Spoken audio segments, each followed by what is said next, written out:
সাবজেক্টের নাম হচ্ছে কন্ট্রোল সিস্টেম। তো আমরা প্রথমে জানবো হোয়াট ইজ সিস্টেম, তারপর বুঝবো যে কন্ট্রোল সিস্টেম বলতে কি বোঝায়। আচ্ছা, সিস্টেম কাকে বলে? ডেফিনেশন হচ্ছে a system is a combination of devices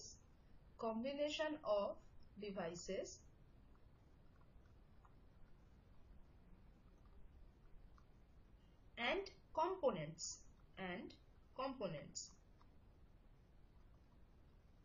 connected together by some form of regular interactions to act together and perform a certain objective।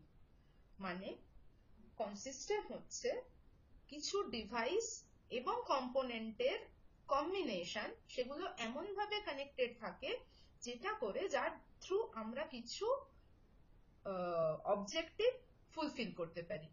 ঠিক আছে, এটাকেই বলছে সিস্টেম। যেমন ধরো যে কোনো একটা এক্সাম্পল কনসিডার করো। ধরো তোমার গরম করছে, তুমি এসি অন করতে চাইছো, তুমি জাস্ট সুইচ পাওয়ার অন করে এসিটা চালু করলে তোমার ওখান থেকে, বা এসির কথা ছেড়ে দাও, যদি ফ্যান ধরো, সুইচ অন করলে ফ্যান ঘুরতে শুরু করে দিল, তোমার গরমটা কমে গেল। এর মধ্যে কিছু ডিভাইস এবং কম্পোনেন্ট এমন ভাবে কানেক্টেড আছে যাতে করে কিনা তোমার গরম লাগছে এই ব্যাপারটা, হাওয়া চাই এই ব্যাপারটা তুমি ফুলফিল করতে পারছো। এইটাকে বলা হচ্ছে সিস্টেম। আর কন্ট্রোল সিস্টেম মানেটা কি? এই এখন ফ্যানের ফুল স্পিড লাগছে না, তো কি করছি আমরা? রেগুলেটর ইউজ করছি। কি করার জন্য? ফ্যানের স্পিডটাকে কন্ট্রোল করার জন্য, যেটা করে কিনা আমরা হাওয়ার পরিমাণটা কন্ট্রোল করতে পারি। ঠিক আছে, আচ্ছা, তাহলে এটা হয়ে গেল কন্ট্রোল সিস্টেম। তাহলে কন্ট্রোল সিস্টেম বলতে আমরা কি বুঝলাম? এমন একটা সিস্টেম যেটাকে আমরা থ্রু আউট কন্ট্রোল করতে পারছি। কন্ট্রোল সিস্টেম বলতে সেটাই বোঝায়। বেসিক, এবার পড়বো কি? Basic components of control system. Basic components of control system। Basic components of control system. Control সিস্টেমের বেসিক কম্পোনেন্ট কি কি? প্রথমে আমি একটা কন্ট্রোল সিস্টেম ড্র করি। ঠিক আছে, একটা সিস্টেম ড্র করি যেটাকে কিনা আমরা কন্ট্রোল করতে পারছি। আচ্ছা,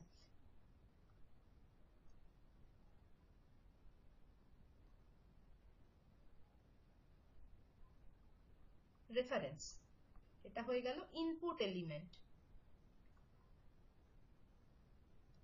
এটা ইনপুট এলিমেন্ট।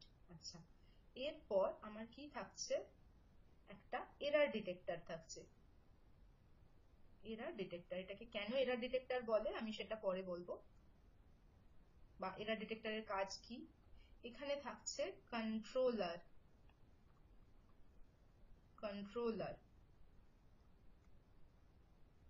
তারপর কি থাকছে? কন্ট্রোলড সিস্টেম, যেটাকে কিনা কন্ট্রোল করা হয়েছে, এবং লাস্টে থাকছে আউটপুট এলিমেন্ট।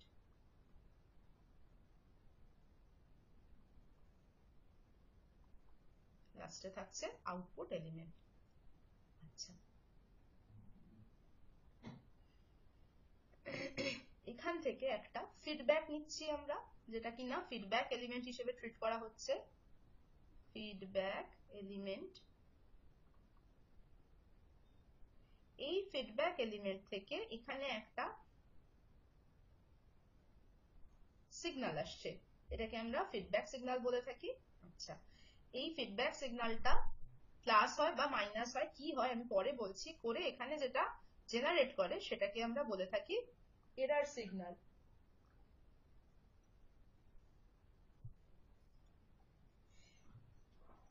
এইবার একটা এক্সাম্পল দিলে তোমাদের বুঝতে সুবিধা হবে কি জিনিস হচ্ছে। ধরো আমি গাড়ির ড্রাইভার, 4 হুইলারের একটা ড্রাইভিং সিটে আমি রয়েছি, আমি ড্রাইভার। আমি গাড়িটাকে আমার বাড়ি থেকে বার করেছি, আমার বাড়ি টাউনের মধ্যে কনজেস্টেড এরিয়া, গাড়িটাকে আমি 40 কিলোমিটার/আওয়ার স্পিডে চালাতে পারছি। এবার খানিকটা যাওয়ার পর আমি হাইওয়ে পেলাম। হাইওয়েতে গিয়ে দেখলাম রাস্তা পুরো ফাঁকা এবং স্ট্রেট, কোথাও কোনো সমস্যা নেই। তো আমি সেখানে চাইছি 100 কিলোমিটার পার আওয়ারে গাড়িটাকে রান করাতে। আমি আছি কোথায়? আমি আছি 40-তে, আমায় পৌঁছতে হবে কোথায়? 100-এ। তাহলে কি হলো, আমি রেফারেন্স এলিমেন্ট ইনপুট হচ্ছে আমার 40 কিলোমিটার, সেখান থেকে আমার পৌঁছানোর কথা, রেফারেন্স ইনপুট মানে আমার পৌঁছানোর কথা হচ্ছে 100 কিলোমিটার, আমি আছি 40-তে। আমি কি করলাম, আমি দেখলাম আমাকে 100 কিলোমিটারে রিচ করতে হলে, আমি কোথায় দেখলাম আমি 40 কিলোমিটারে আছি, আমি স্পিডোমিটারের কাঁটাতে দেখলাম আমি 40 কিলোমিটারে আছি, ঠিক আছে। সেখান থেকে আমায় যদি 100-এ পৌঁছতে হয়, তাহলে আমায় কি করতে হবে, অ্যাক্সিলারেটর পেডালে প্রেসার দিতে হবে, এবং সেই অ্যাক্সিলারেটর পেডালে প্রেসার দেওয়ার পর আমি দেখলাম স্পিডটা ক্রমশ বাড়ছে। স্পিডটা বাড়ছে মানে 40 থেকে 45 হলো, স্পিড বেড়েছে, কিন্তু গোল রিচ করতে পারিনি, গোল আমার 100 কিলোমিটার। এবার তখন কি ফিডব্যাক এলো, না স্পিড বেড়েছে কিন্তু 100 কিলোমিটার পৌঁছয়নি। তাহলে কি করব, আরো প্রেসার দিলাম, অ্যাক্সিলারেটর পেডালে যত প্রেসার পড়বে তত স্পিড বাড়ছে। এইরকম ভাবে করতে করতে করতে করতে ক্রমশ বাড়তে বাড়তে যাই 100 কিলোমিটার আমি পৌঁছে গেলাম, তখন আমার কি হলো, তখন বুঝলাম যে না, যে আমি 100-তে পৌঁছে গেছি। এবং এই যে এরার সিগন্যালটা যেটা জেনারেট করলো, সেইটা আমার কত হলো, সেইটা আমার 0 হয়ে গেল, কোনো এরার সিগন্যাল নেই। যখন ফাঁকা রাস্তা রেফারেন্স ইনপুট এলিমেন্ট হিসেবে আমি ধরে নিলাম আমার 100 কিলোমিটারে পৌঁছতে হবে, কিন্তু ফিডব্যাক স্পিডোমিটার থেকে আমার এলো 40 কিলোমিটার, তার মানে গ্যাপ রয়েছে, এরার সিগন্যাল জেনারেট করলো। কন্ট্রোলার মানে এখানে কন্ট্রোলার আমি, as a human being driving সিটে যে রয়েছে সে কন্ট্রোলার, সে কি করছে, অ্যাক্সিলারেটর পেডালে প্রেসার দিচ্ছে যাতে করে গাড়ির স্পিডটা বাড়ে। এবং এই অ্যাক্সিলারেটর পেডালে প্রেসার ক্রিয়েট করার জন্য কি হচ্ছে, সিস্টেমের ক্ষেত্রে গাড়ির স্পিডটা বাড়ছে, সেটা হচ্ছে কন্ট্রোল সিস্টেম।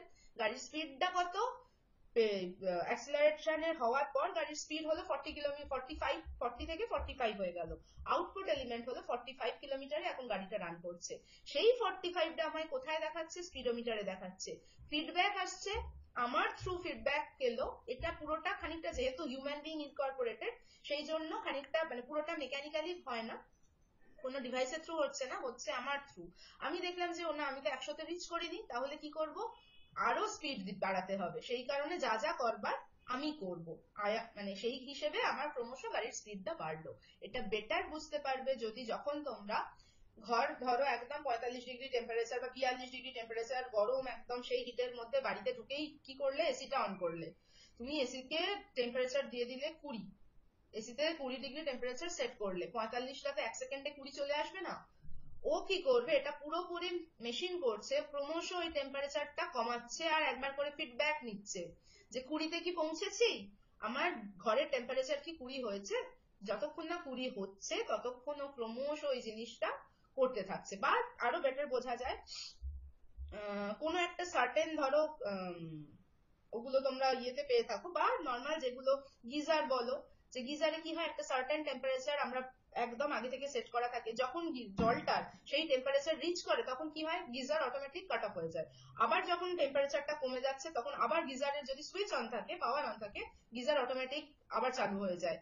তোমার ইয়ের ক্ষেত্রেও তাই, ফ্রিজের ক্ষেত্রেও তাই। এই যে জিনিসগুলো, এই যে ফিডব্যাকের থ্রু যে কন্ট্রোল হচ্ছে, তার মানে এই সবটা মিলিয়ে হলো গিয়ে আমার একটা basic components of control system. এই পুরোটা একটা কন্ট্রোল সিস্টেম, প্রত্যেকটা জিনিস আমার যে কোনো সিস্টেমে আমার কন্ট্রোল হয় এই বেসিক কম্পোনেন্ট গুলোর থ্রু, এই বেসিক কম্পোনেন্ট গুলো থেকে থাকে। এগুলোকে এবার যদি আমি লিখতে চাই তাহলে কিভাবে লিখবো, বেসিক কম্পোনেন্ট গুলো আমার কি কি, বেসিক কম্পোনেন্ট গুলো হচ্ছে, 1 নম্বর হচ্ছে reference input element, reference input element. আচ্ছা, 2 নম্বর হচ্ছে গিয়ে ফিডব্যাক সিগন্যাল, ফিডব্যাক সিগন্যাল বা এলিমেন্ট বলা ভালো এখানে, ফিডব্যাক এলিমেন্ট। 3 নম্বর হচ্ছে এরার ডিটেক্টর। 4 নম্বর হচ্ছে কন্ট্রোলার। 5 হচ্ছে কন্ট্রোল সিস্টেম, এবং 6 হচ্ছে আউটপুট, আউটপুট সিগন্যাল বা এলিমেন্ট বলতে পারো। আচ্ছা, এখানে এরার ডিটেক্টরের কাজটা কি, এরার ডিটেক্টর কিনা আমার রেফারেন্স এবং ফিডব্যাকের মধ্যে ডিফারেন্স মেজার করছে। এবং ফিডব্যাক বলতে কি বোঝায়, ফিডব্যাক বলতে যেটা বোঝায় তোমরা অলরেডি পড়ে এসছো, বহুবার পড়ে এসছো, তাও আরেকবার আমি বলে দিচ্ছি। ফিডব্যাক কথার মানে কি, a portion of a output is fed back to the input. আউটপুটের কিছুটা পোর্শন ইনপুটে ফিডব্যাক করা হয়, সেই জন্য সেটাকে বলে ফিডব্যাক। ফিডব্যাক দু রকমের হয় কন্ট্রোল সিস্টেমে, ভীষণ ভাবে লাগবে তোমাদের। কি কি ফিডব্যাক হয়? পজিটিভ ফিডব্যাক হয়, নেগেটিভ ফিডব্যাক হয়। পজিটিভ ফিডব্যাক হলে কি হয় আর নেগেটিভ ফিডব্যাক হলে কি হয় সেটা আমি একটু বাদে বলছি। আপাতত কন্ট্রোল সিস্টেম কাকে বললাম? সিস্টেম যেটাকে আমরা এই এলিমেন্টের থ্রু কন্ট্রোল করতে পারছি, এই সবটা মিলিয়ে হলো গিয়ে আমার একটা কন্ট্রোল সিস্টেম। এই তোমাদের সিলেবাসে আপাতত যা আছে কন্ট্রোল সিস্টেমে ম্যাক্সিমাম আছে যেটা, সেটা হচ্ছে স্টেবিলিটি অ্যানালিসিস। স্টেবিলিটি খুব ভাইটাল একটা জিনিস কন্ট্রোল সিস্টেমের ক্ষেত্রে, সেই জন্য আমরা সারা মানে কি বলবো পুরো সিলেবাস ধরে মোটামুটি স্টেবিলিটি অ্যানালিসিস করেছি, কিছু এরার টাইম রেসপন্স অ্যানালিসিস করব কিছুটা, আর যেটা করব যে একটা কন্ট্রোল সিস্টেমকে এক নজরে দেখে বুঝতে চেষ্টা করব। তার আগে যেটা, এইটাই আমাদের পুরো সিলেবাস, তার আগে যেটা আছে সেটা হচ্ছে যে ক্লাসিফিকেশন। ক্লাসিফিকেশন তোমরা অলরেডি সিগন্যাল সিস্টেমের ক্লাসিফিকেশন পড়েছো, এইবার কন্ট্রোল সিস্টেমের ক্লাসিফিকেশন পড়বে। কন্ট্রোল সিস্টেমের ক্লাসিফিকেশন কি কি ভাবে হতে পারে, কিসের উপর বেস করে হতে পারে? এক নম্বর ক্লাসিফিকেশন হচ্ছে, মানে এক নম্বর হচ্ছে open loop and closed loop control system. একটা সিস্টেমকে আমরা ওপেন লুপ এবং ক্লোজড লুপের রেসপেক্টে ক্যাটাগরাইজ করতে পারি।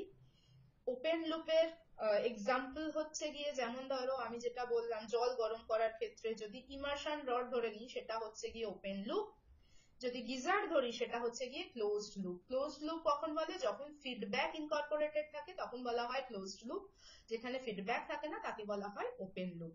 বোঝা গেল? ইমার্শনে কোনো টেম্পারেচার আমরা সেট করতে পারছি না, তাই যতক্ষণ ওটা অন থাকবে ততক্ষণ জল ক্রমশ গরম হতেই থাকবে। আর ক্লোজড লুপে কি হয়, আমি গিজারের যে কনসেপ্ট, আমি একটা টেম্পারেচার সেট করে দিয়েছি, ওই টেম্পারেচার রিচ করে গেলে আমার অটোমেটিক্যালি গিজার কাট অফ হয়ে যাবে। ঠিক আছে, এই হয়ে গেল open loop and closed loop control system. দু নম্বর হচ্ছে linear and non linear control system. লিনিয়ারিটির ওপর, এবং তোমরা খুব ভালোভাবেই জানো যে যদি কোনো সিস্টেম সুপারপজিশন প্রিন্সিপাল ফলো করে বা ওবে করে তখন তাকে বলা হয় লিনিয়ার, আদারওয়াইজ সিস্টেমটা নন লিনিয়ার। এগুলো জাস্ট জানার জন্য, নর্মালি এগুলো থেকে তোমাদের কোয়েশ্চেন আসে না, তাই এগুলো নিয়ে বিশেষ মাথা খারাপ করছি না। আচ্ছা, এখানেই বাকিগুলো লিখে দিই। 3 নম্বর হচ্ছে গিয়ে তোমার টাইম ভ্যারিয়েন্ট, জাস্ট নামগুলোর সাথে পরিচিত হওয়ার জন্য। Time variant and of course time invariant. 4 নম্বর হচ্ছে, এই দুটো আলাদা, 4 নম্বর হচ্ছে কন্টিনিউয়াস। টাইম ভ্যারিয়েন্ট টাইম ইনভ্যারিয়েন্ট কাকে বলে তোমাদের অলরেডি কনসেপ্ট আছে, তাও একবার করে বলে দিচ্ছি। যে সিস্টেমটা প্যারামিটার গুলো টাইমের রেসপেক্টে ভ্যারি করছে তাকে বলছি টাইম ভ্যারিয়েন্ট। যে কন্ট্রোল সিস্টেমের প্যারামিটার গুলো টাইমের রেসপেক্টে ভ্যারি করছে না তাকে বলা হচ্ছে time invariant. Continuous and discrete control system. Continuous কাকে বলছে না, যে প্যারামিটারের ফাংশন গুলো, যে কন্ট্রোল সিস্টেমের প্যারামিটার গুলো কন্টিনিউয়াস টাইম ফাংশন, মানে is a function of continuous time, তাকে বলছি কন্টিনিউয়াস কন্ট্রোল সিস্টেম। যে কন্ট্রোল সিস্টেমের প্যারামিটার গুলোর function is a function of discrete time, তাকে বলছে যে ডিসক্রিট কন্ট্রোল সিস্টেম। 5 নম্বর হচ্ছে গিয়ে single input single output, SISO, single input single output, and MIMO, multiple input multiple output. কখন হয় সিসো এন্ড মিমো? যদি কোনো সিস্টেমের সিঙ্গেল ইনপুট সিঙ্গেল আউটপুট থেকে থাকে তাহলে বলছি সিসো, যদি কোনো সিস্টেমে মাল্টিপল ইনপুট মাল্টিপল আউটপুট থাকে তাকে বলছি মিমো। ঠিক আছে, আচ্ছা। সিসো সিস্টেমের এক্সাম্পল তো আমরা অনেকই পেয়েছি, কিন্তু মিমো সিস্টেমের এক্সাম্পল কি হতে পারে? রোবট হতে পারে, একটা মাল্টিপল ইনপুট মাল্টিপল আউটপুট, অনেক রকম কাজও একসাথে করছে। এছাড়া তোমার বয়লার হতে পারে, যাই হোক এগুলো জাস্ট এক্সাম্পল জেনে রাখার জন্য। আর একটা খুব important, lumped parameter. Lumped parameter control system and distributed parameter control system। কখন হয়? যখন কোন সিস্টেমকে আমরা ODE ordinary differential equation ODE দিয়ে, ordinary differential equation ODE stands for ordinary differential equation। Ordinary differential equation দিয়ে যদি কোনো সিস্টেমকে আমরা ডেসক্রাইব করি তাহলে সেটা হয় লাম্পড প্যারামিটার কন্ট্রোল সিস্টেম। এবং যদি কোনো সিস্টেমকে আমরা পার্শিয়াল ডিফারেন্সিয়াল ইকুয়েশন দিয়ে ডেসক্রাইব করি, পার্শিয়াল ডিফারেন্সিয়াল ইকুয়েশন দিয়ে ডেসক্রাইব করি, তখন সেটা হয়ে যায় ডিস্ট্রিবিউটেড প্যারামিটার। ওকে, 7 নম্বর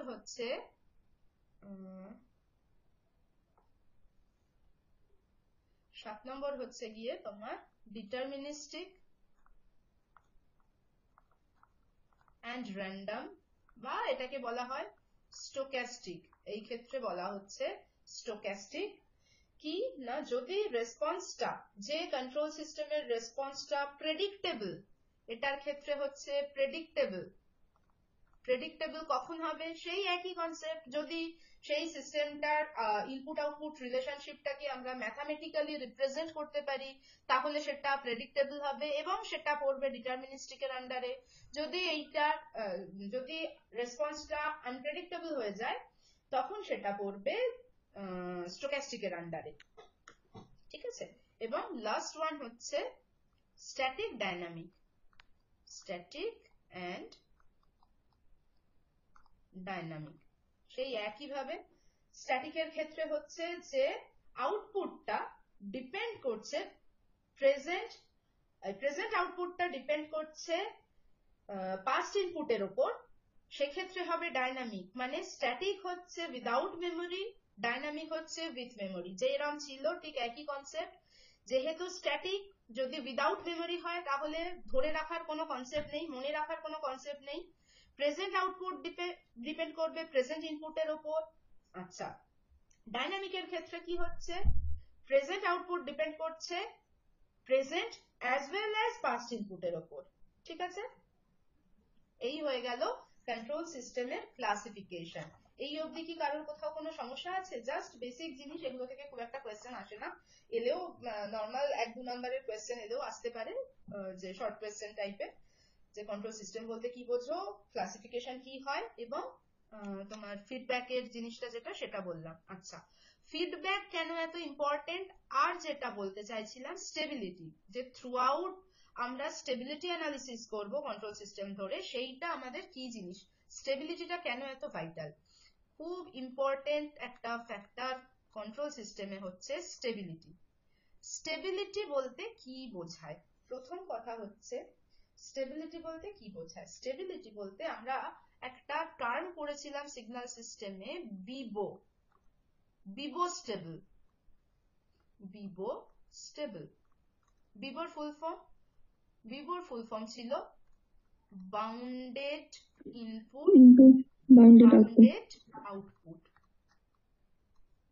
এর মানেটা কি? যদি আমরা কোনো সিস্টেমে বাউন্ডেড ইনপুট দিই তাহলে আমরা বাউন্ডেড আউটপুটই পাবো, তাকে বলা হচ্ছে, তবেই সিস্টেমটা স্টেবল হবে, আদারওয়াইজ সিস্টেমটা আনস্টেবল হবে। উদাহরণ দিয়ে বোঝাচ্ছি, বুঝতে সুবিধে হবে। ধরো এখন ফ্যানটা, মাথার উপর যে ফ্যানটা রয়েছে বন্ধ আছে, ঠিক আছে, তুমি জাস্ট সুইচ অন করলে। সুইচ অন করলে মানে কিছু একটা হচ্ছে যে কারণে ফ্যানটা চলতে শুরু করলো। কি হচ্ছে না হচ্ছে সব তোমরা জানো, আমি যাচ্ছি না। আমি যদি টাইমের রেসপেক্টে যদি ফ্যানের স্পিড, এদিকে কি আছে ফ্যান স্পিড, প্লট করি, তাহলে কি হবে? যখন জিরো মানে সুইচ অন করিনি, টাইম জিরো, ফ্যানের স্পিড জিরো। যাই আমি সুইচ অন করলাম, টাইমটা আস্তে আস্তে বাড়তে লাগলো, ফ্যানের স্পিডও আস্তে আস্তে আস্তে আস্তে বাড়তে লাগলো, বাড়ছে বাড়ছে বাড়ছে বাড়ছে বাড়ছে বাড়ছে। আর আফটার সার্টেন টাইম স্পিডটা কি হলো, স্টেবল হয়ে গেল, কনস্ট্যান্ট হয়ে গেল। ঠিক, ফ্যানের স্পিড কিন্তু ক্রমশ বাড়তে থাকলো না, কনস্ট্যান্ট হয়ে গেল। বাউন্ডেড ইনপুটের জন্য আমরা বাউন্ডেড আউটপুট পাচ্ছি, ফ্যানের স্পিডটা ক্রমশ বেড়ে যাচ্ছে না। এই যে জিনিসটা, এটা হলো স্টেবল সিস্টেম।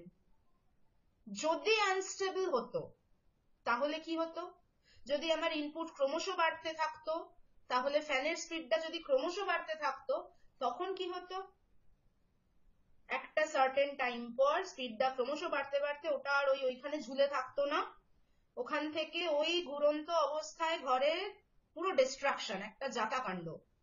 এই জিনিসটাকে বলা হচ্ছে আনস্টেবিলিটি। তার মানে আনস্টেবিলিটি কখনো ডিজায়ারেবল নয়।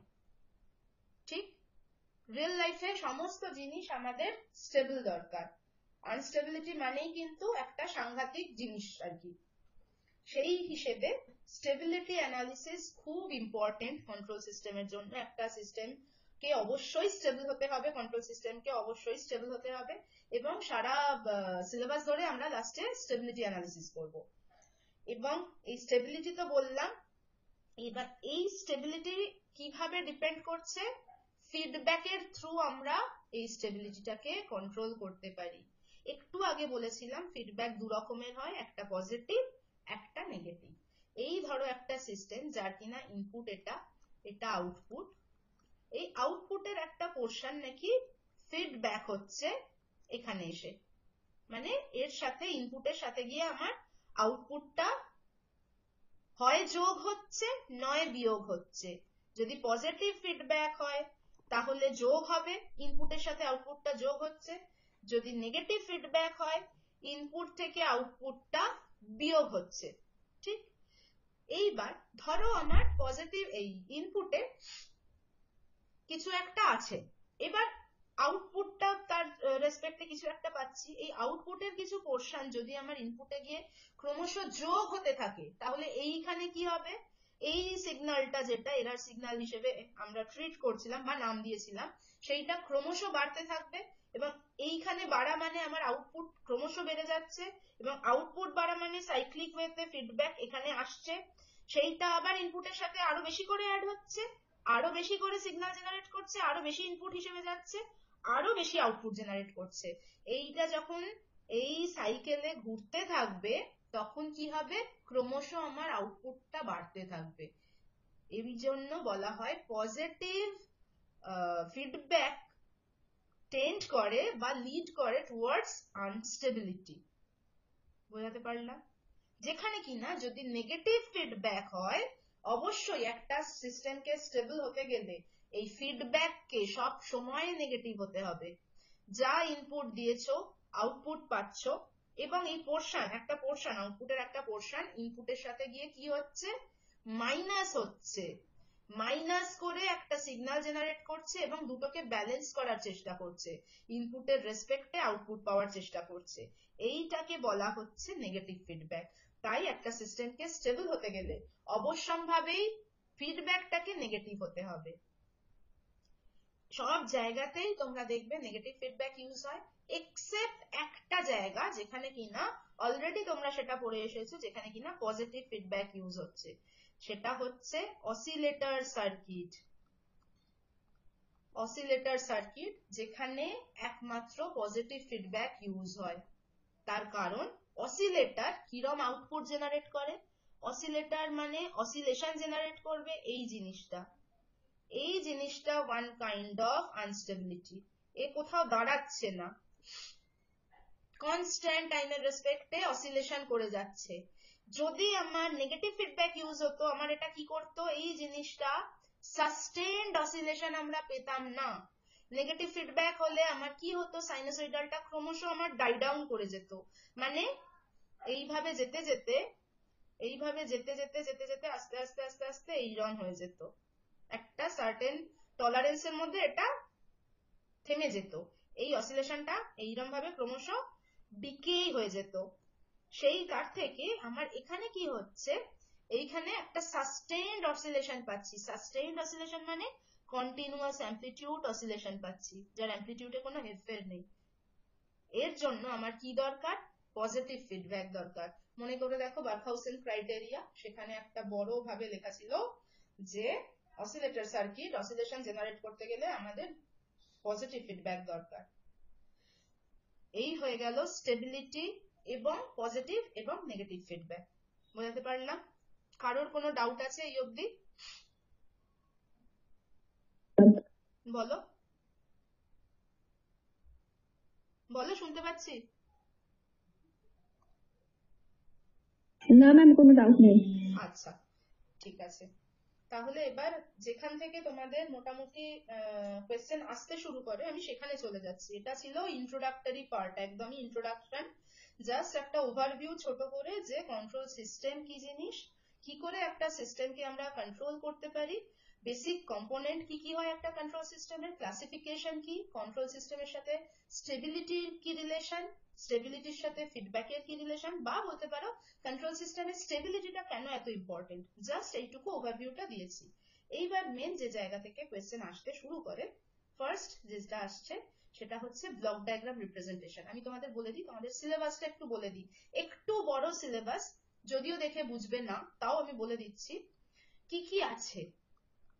ফার্স্ট যেটা আছে হচ্ছে block diagram reduction technique. Block diagram reduction technique. 2 নম্বর যেটা সেটা হচ্ছে এসএফজি, মানে সিগন্যাল ফ্লো গ্রাফ। 3 নম্বর রাউথ স্টেবিলিটি ক্রাইটেরিয়া বা রাউথ হার্ভিজও বলে, তো আপাতত আমি রাউথ স্টেবিলিটি ক্রাইটেরিয়া হিসেবেই দিচ্ছি, রাউথ স্টেবিলিটি ক্রাইটেরিয়া। আচ্ছা, 4 আছে হচ্ছে টাইম, মানে 4 নেই, মানে আমি বলছি আর কি, time response analysis, error analysis.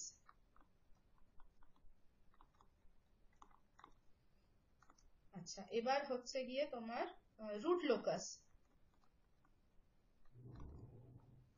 তারপর হচ্ছে বোর্ডে প্লট, পোলার প্লট, সরি পোলার প্লট, নাইকুইস্ট প্লট। এছাড়া আছে হচ্ছে controller, PI PD PID controller. ঠিক আছে, এবার আগে আগে কি হতো সেটাও একটু বলে দিই। নাইকুইস্ট, পোলার, বোর্ডে, রুট লোকাস, এই 4টে থেকে 15 নম্বরের অবশ্যই একটা করে থাকতো, কিন্তু গত বছরও করলে একটু অন্যরকম, তার আগের বছরও করলো একটু অন্যরকম। কিরকম? এক বছর করলো রুট লোকাস থেকে 15+15 30 দিল, প্রবাবলি নাইকুইস্ট বা বোর্ডে থেকে দিল না। এই রকম হয়ে গেলে একটু সমস্যা। এসএফজি, সিগন্যাল ফ্লো গ্রাফ বা ব্লক ডায়াগ্রাম রিডাকশন টেকনিক, এটাও পুরোপুরি নিউমেরিক্যাল বেসড সাবজেক্ট। হ্যাঁ, তোমাদের থিওরি কম আসবে, থিওরি এই কন্ট্রোলার গুলো থেকে আসতে পারে, শর্ট নোট হিসেবে কন্ট্রোলার গুলো দিয়ে লিখতে দিতে পারে, আদারওয়াইজ এগুলো সবগুলো থেকেই শুধু অঙ্ক আসে। এই জন্য হচ্ছে গিয়ে মানে ভয় পাওয়ার কিছু নেই, মানে ওই জিএসপির মতোই ধরো পুরোপুরি, যে এটা থিওরি বেসড সাবজেক্ট। তো theory based sorry numerical based subject আর কি, অঙ্ক আসে। তো এইগুলো থেকে মানে কোনোটা বাদ দেওয়ার পরামর্শ আমি দেব না, তার কারণ হচ্ছে আগে হলে বলতাম যে একটা করে যাও, সেখান থেকে একটা 15 অবশ্যই পাবে, কিন্তু সেই বছর যেটা করলো যে রুট লোকাস যে পড়ে গেছে সে 15+15 30 করতে পেরেছে, যে শুধু নাইকুইস্ট বা পোলার করে গেছে সে আর পারলো না। এই রকম হলে খুব সমস্যা হয়ে যায়, সেই জন্য এই সবগুলোই মোটামুটি তোমাদের করে যেতে হবে। ঠিক আছে, তো আজকে যেটা করি, আজকে জাস্ট একটু ব্লক ডায়াগ্রামটা শুরু করি, এই একদম ফার্স্ট